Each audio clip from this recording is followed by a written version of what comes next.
Hey everyone, and welcome. So, you're aiming for a fully funded master's or PhD program. You probably know that the first step, the expression of interest, or EOI, can feel like the toughest hurdle. Well, in this explainer, we're going to tear it down step by step using a real successful example to help you write yours with absolute confidence. All right, let's jump right into the nuts and bolts of it. We are going to deconstruct an actual EOI that worked. This isn't some generic template you find online. This is the real deal.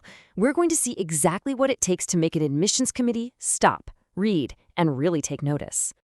So here's our game plan. It's broken down into 6 key parts. First, we'll cover the basics. What an EOI even is. Then we'll dive into building your profile, showing off your research skills, highlighting your big wins, and, my favorite part, crafting your unique story. And at the end, we'll wrap it all up in a simple action plan for you. Okay, first things first. Let's start at the very beginning. What in the world is an expression of interest? Understanding its real purpose is so crucial because it literally sets the tone for your entire application. One thing that trips a lot of people up is the difference between an EOI and a statement of purpose, the SOP. Think of it like this. The EOI is your professional headline. It's short, it's structured, and it's basically the university's first filter to see if you're a good fit. The SOP, that comes later. That's your chance to tell your whole in-depth story. All right, with the basics out of the way, let's get to the real meat of your EOI, your academic profile. This is where you lay the groundwork and show them right from the get-go that you're a serious candidate. Just look at how clean and simple this is. The key here, and you gotta remember this, is listing your qualifications in descending order. Most recent one first. Why? Because it immediately shows the committee your highest level of achievement. They don't have to hunt for it. This table is just a super powerful, at-a-glance summary that says, hey, I'm ready for this. Next up, your referees. Now, this is critical. You want to choose people who can speak directly to your research skills. Your thesis supervisor? That's the gold standard. A professor who knows your work inside and out? Perfect. And here's the pro tip you absolutely cannot forget. Always, and I mean always, get their permission, their enthusiastic permission, before you put their name down. Okay, so you've laid out your academic credentials. Awesome. But the next step is to prove you've got the specific skills for postgraduate research. This section is all about showing, not just telling. And this is exactly how you show them. Instead of just saying, I have research skills, you list the specific advanced courses you've totally aced. Seeing those A grades right there? That's hard proof for the committee that you've been formally trained and you know what you're doing. Look, your past research is your single strongest weapon. If you have publications, you list them with a full, proper citation. See how this example includes the journal title? Getting published in a recognized journal like this is a huge credibility boost. It just screams that you're ready for a PhD.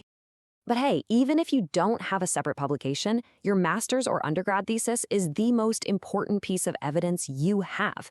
State the full title and your grade, just like this.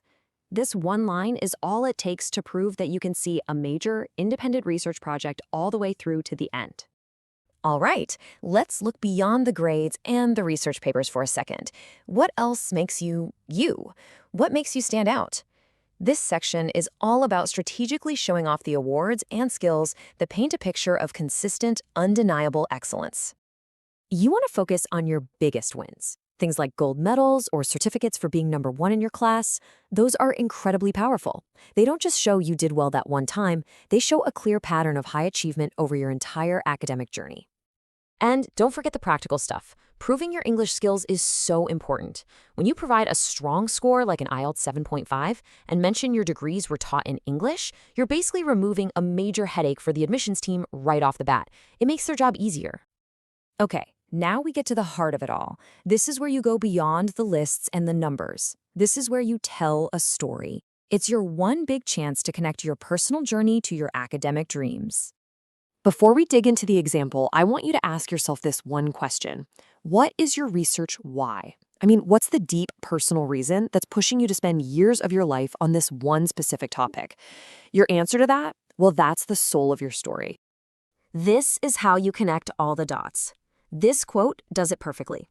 See how it draws a straight line? It goes from a career in academia to the PhD being the tools for that career, all the way to the real-world issues, like gender and climate, that the research will tackle. It's just a powerful, logical, and really compelling progression. And this sentence right here, this is the secret sauce. This is the emotional anchor that makes an application completely unforgettable. When you can connect your research to a deep personal journey, to your own lived experience, it just transforms it from an academic interest into a powerful, undeniable purpose. It shows them why you, and only you, are the person who has to do this research. Wow. Okay, we've covered a ton of ground, so let's pull it all together into a really simple, actionable plan that you can use to start drafting your own EOI, like today. Here it is, 4 simple steps. 1, gather your arsenal. Get all your transcripts, certificates, and publications in one place. 2, structure it for clarity. Use those clean headings and tables we talked about. 3, draft that amazing story that connects your personal why to your research goals. And 4, and this is a big one, proofread. Then proofread it again. Be meticulous. So as we wrap this up, I want to leave you with this one thought. Thousands and thousands of people are going to apply for these programs, but only you have your unique background, your point of view, your motivation. The real secret to a great EOI is finding that story at your core and telling it with total clarity and passion. So ask yourself, what is the story that only you can tell?